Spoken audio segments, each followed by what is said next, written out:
पढ़ाई करने के साथ साथ रिवीजन करना बहुत आवश्यक है, ये आप सभी जानते हैं।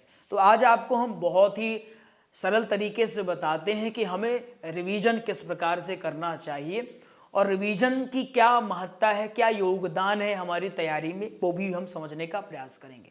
जैसे मान लो आपने पढ़ाई कर लिया, आप सपोज दैट आपने क्या पढ़ा, आपने भागवत कथा पढ़ा, है ना, आपने भागवत कथा पढ़ लिया।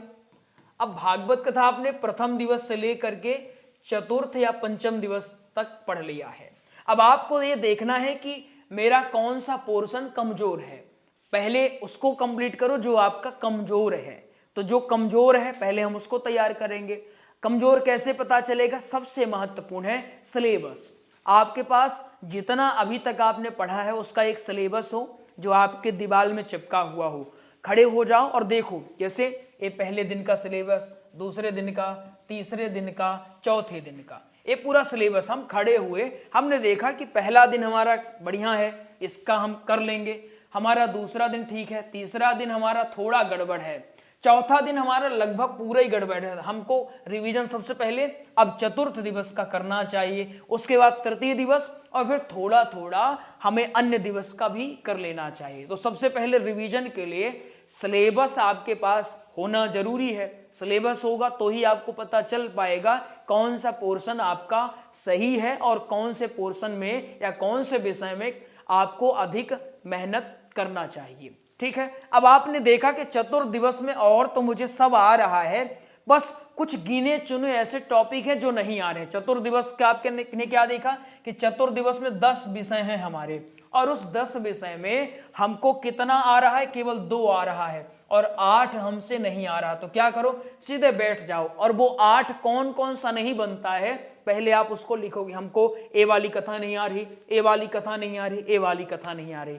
फिर आप क्या करो, उन कथाओं को अपने में ऐसे ही बिना देखे पहले सोचो कि अच्छा इसमें हमने क्या पढ़ा था, क्या गुरुजी ने बताया था, क्या कक्षा में बात हुई थी, सोचने का प्रयास करो। कुछ चीजें आपको ऐसे याद आएंगी और उसके बाद क्या करो, कुछ चीजों को अपने नोट्स में देख लो कि भाई ये हमारा नोट्स है, हम अपने नोट्स में देख लेते हैं इसको और बढ़िया ढंग से तैयार कर लेते हैं। ठीक है, और फिर जब आपने एक बार नोट्स का अध्ययन कर लिया तो अंत में फिर क्या करो, अंत में आपको ये चाहिए कि आप उसको अपने शब्दों में लिखने का प्रयास करो। और ये आपका कैसा चलना चाहिए, रिवीजन कैसे होना चाहिए, आपका सप्ताह में एक बार रिवीजन अवश्य हो जाना चाहिए। ठीक है, जैसे अगर मुझे रिवीजन करना होता, मैं ये देखता, आपको उदाहरण देता हूं, मैं देखता कि मेरा एक कौन सा है, मेरा एक प्रथम दिवस है और प्रथम दिवस में इतने इतने टॉपिक हैं और इतने टॉपिक हैं। अब मुझसे इसमें से कितना बन रहा है, केवल 3 बन रहा है।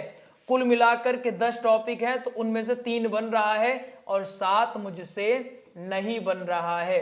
तो मैं क्या करता, इन 7 को फिर लिखता, क्या करता, 7 को मैं लिखता और लिखने के बाद फिर मैं क्या करता, उनमें से एक एक करके सारे टॉपिक्स को अपने नोट्स में देखता और फिर उन्हीं को मैं वाचन करता। पूरा दिन मैं केवल इन्हीं का अध्ययन करता रहता, इन्हीं का वाचन करता रहता। रिवीजन में हम क्या करते हैं, हम सोचते हैं शुरू से पढ़ें, अंत वाला हमेशा छूट जाता है, लेकिन ऐसा नहीं करना चाहिए। रिवीजन में सबसे आवश्यक होता है कि हमारा कौन सा टॉपिक कमजोर है और कौन सा टॉपिक हमसे बन जाएगा।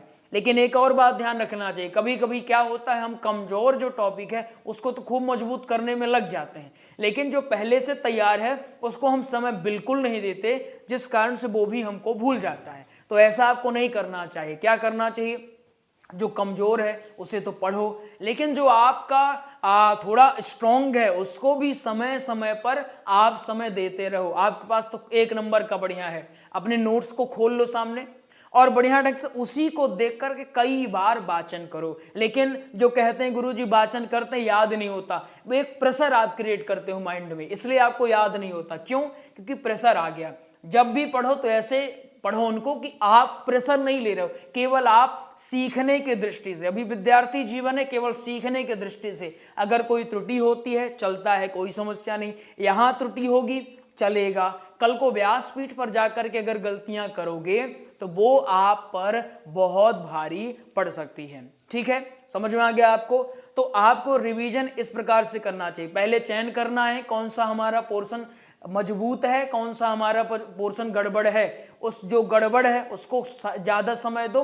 और अभ्यास कैसे करो, एक आसन पर बैठ करके। बहुत सारे लोग अभ्यास कैसे करते हैं, कुर्सी पर बैठ जाएंगे, कहीं खड़े खड़े, याद करने में वो चलेगा, लेकिन जब आप कथा की प्रैक्टिस कर रहे हो तो एक आसन पर आपको बैठ करके ही करना चाहिए। क्यों? क्योंकि कल को कथा करने जाओगे तो कुर्सी थोड़ी मिलेगी, वो व्यासपीठ रहेंगी, तो व्यासपीठ में विराजमान होना पड़ेगा।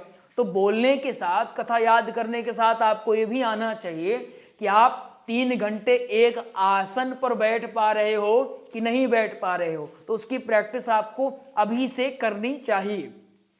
तो ये रिवीजन की थोड़ी बात हमने आपको बता दी है। यदि आपको लगता है कि गुरुजी और विस्तार से हमको बताइए तो आप बिल्कुल हमें कमेंट और करिएगा। तो आप सभी के कमेंट हम देखते रहते हैं, आपको हम बता देंगे, ठीक है। हाँ, नोट्स के विषय में आपको अगर बताएं तो भागवत जी का नोट्स है, श्री राम कथा का नोट्स है, हनुमंत कथा का है नोट्स। तो आप इन नोट्सों को बढ़िया ढंग से अपने घर पर मंगा सकते हैं, ठीक। आपको आगे स्लाइड में दिखा देंगे। एक काम करते हैं, चलो अभी हम देख लेते हैं, उसके बाद हम अपनी कक्षा को कंटिन्यू करेंगे, ठीक है। अगर हम थोड़ा सा आपको देखें, ओपन लिस्ट, और हम गए यहाँ पर, ठीक। ये हमारी कथाओं के नोट्स हैं। सबसे पहले आप देखो ऑनलाइन कक्षा के विषय में ये आपको जानकारी मिल जाएगी। हमारे यहाँ इतनी ऑनलाइन कक्षाएं चलती हैं। इसके बाद ये भागवत जी का नोट्स है, ये 3 खंडों में आपको प्राप्त होता है। इसके बाद फिर ये भजनामृत का नोट्स है। इसके बाद फिर हनुमंत कथा के नोट्स हैं। फिर ये श्री राम कथा के नोट्स हैं जो कि 3 खंडों में आपको मिलते हैं। ये नंबर है, आप कॉल कर लीजिएगा। इसके बाद शिव कथा के सरलतम नोट्स, इन्हें आप प्राप्त कर सकते हैं। इसके बाद फिर सत्संग का नोट्स है। इसके बाद फिर वैदिक हवन सामग्री हमारे गुरुकुलम से प्राप्त कर सकते हैं। चलो अब कक्षा को हम आगे बढ़ाते हैं। चलो लिखना शुरू करो।